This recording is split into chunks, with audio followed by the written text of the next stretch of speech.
Fans timnas Cina yakin tim kebanggaan mereka bisa mengalahkan Indonesia dalam laga lanjutan kualifikasi Piala Dunia 2026 zona Asia. Laga tersebut akan digelar di Stadion Utama Gelora Bung Karno, Senayan, Jakarta Pusat pada Kamis 5 Juni 2025 malam besok. Salah satu fans, Chen, bahkan sesumbar Cina akan melakukan timnas Indonesia dengan skor telak 3-0. Pernyataan penuh keyakinan itu disampaikan Chen di depan Hotel Langham, Jakarta Selatan, tempat skuad timnas Cina menginap pada Rabu 4 Juni 2025. Chen menyebut penyerang nomor punggung 10, Wei Qihao, akan menjadi pemain kunci pada pertandingan besok.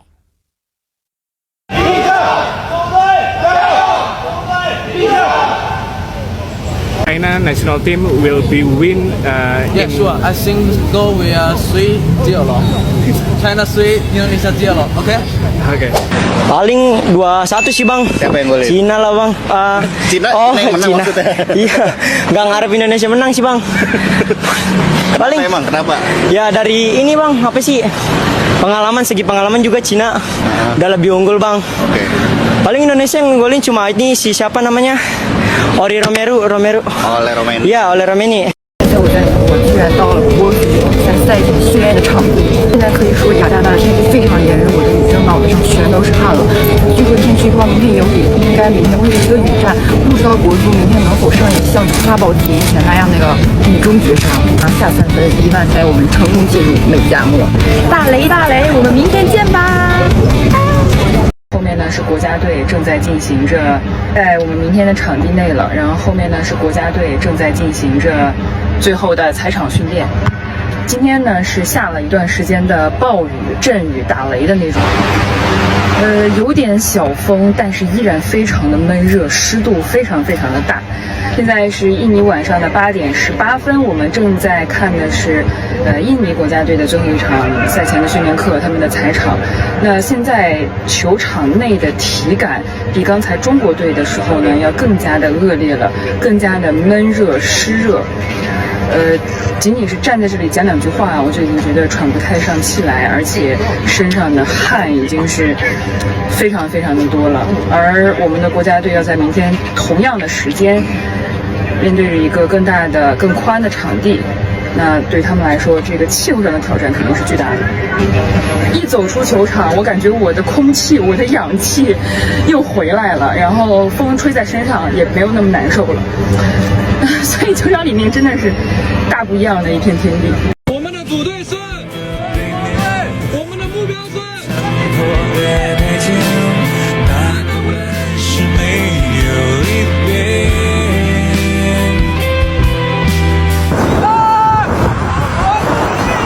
冒着敌人的口。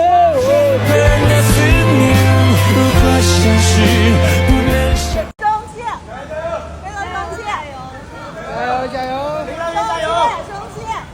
华人员大连加油！加油！加油！海鹏飞加油！杨明加油！杨明加油！王一龙加油！加油！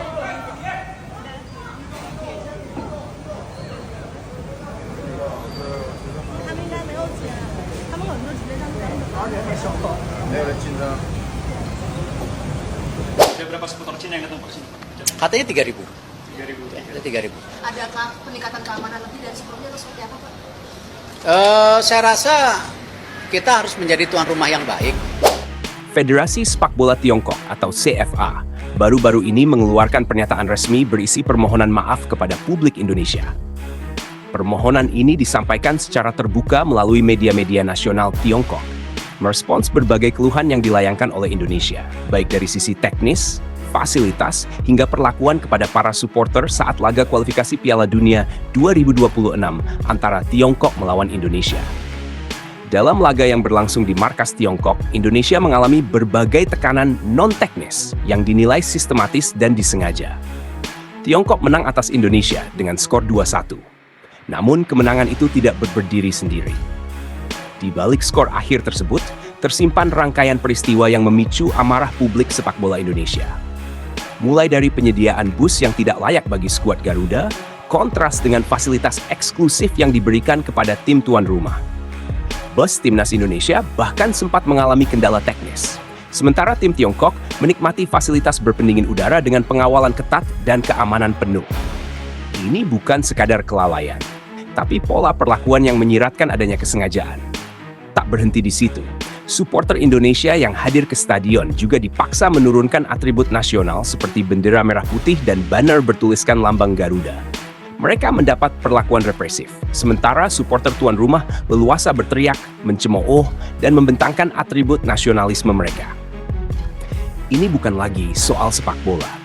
Ini adalah bentuk nyata intimidasi dan diskriminasi terhadap negara tamu. Namun karena Indonesia tengah berada dalam pantauan FIFA setelah insiden sebelumnya melawan Bahrain, di mana publik Indonesia melakukan aksi balasan karena merasa diperlakukan tidak adil, maka PSSI dengan bijak memilih untuk menerima permohonan maaf CFA demi menjaga stabilitas. Kita tidak lupa, FIFA telah menjatuhkan sanksi terhadap Indonesia atas aksi intimidatif terhadap Bahrain. Maka PSSI pun tidak ingin memperpanjang masalah secara formal dan memilih jalur diplomasi. Namun, permintaan maaf yang diterima PSSI secara resmi itu tidak mewakili perasaan publik Indonesia secara keseluruhan.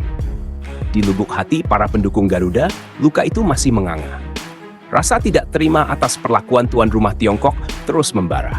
Dan kini ribuan pasang mata serta suara telah bersiap untuk membalas perlakuan tersebut saat laga tandang Tiongkok ke Jakarta, tepatnya di Stadion Gelora Bung Karno, Senayan. Dipastikan akan ada sekitar 3.000 supporter Tiongkok yang datang langsung ke Jakarta.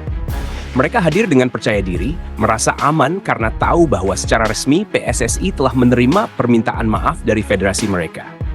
Tapi, yang mereka lupa adalah bahwa yang memaafkan adalah PSSI dalam kapasitas resmi, bukan para supporter Indonesia yang menjadi korban langsung dari kejadian sebelumnya.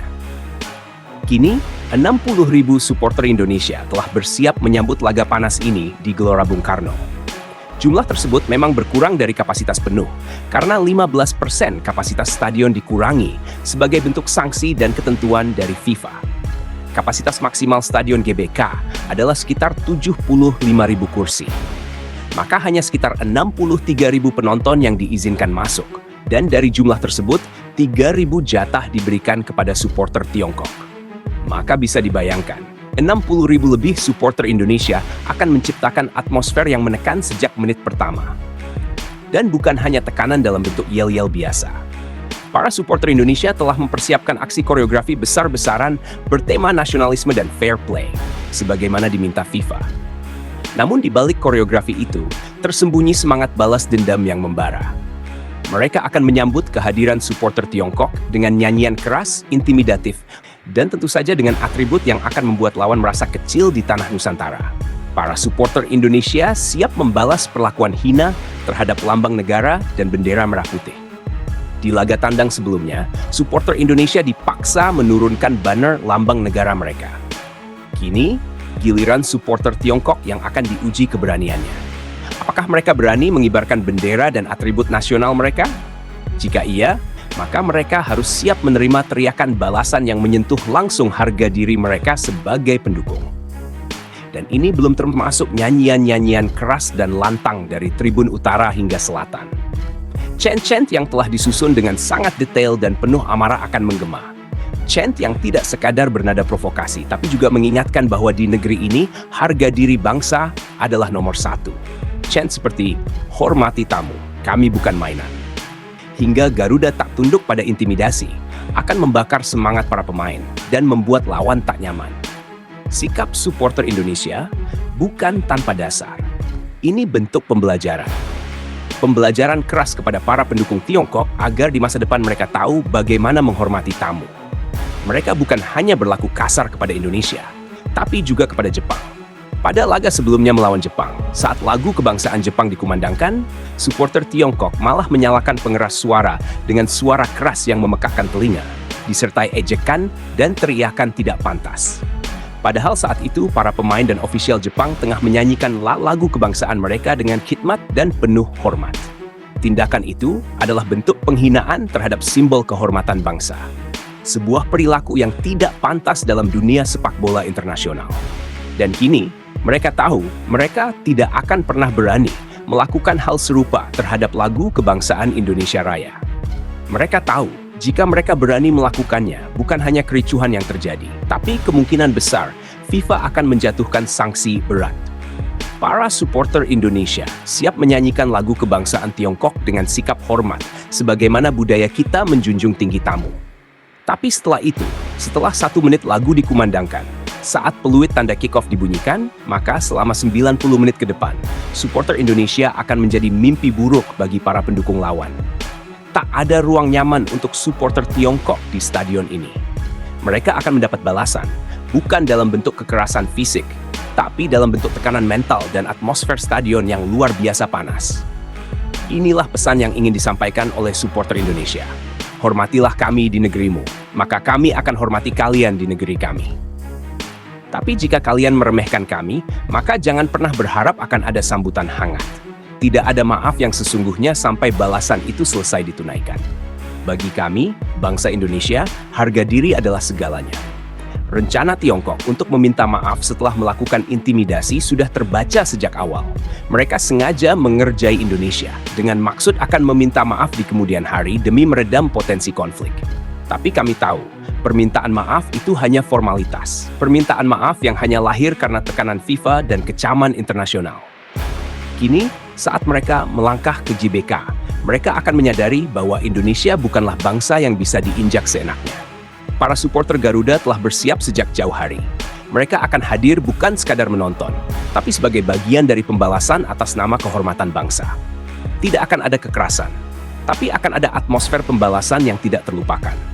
Sorak-sorai, intimidasi mental, yel-yel nasionalis, dan kekuatan kolektif 60.000 suara akan menjadi balasan atas perlakuan semena-mena di tanah Tiongkok. Inilah waktunya.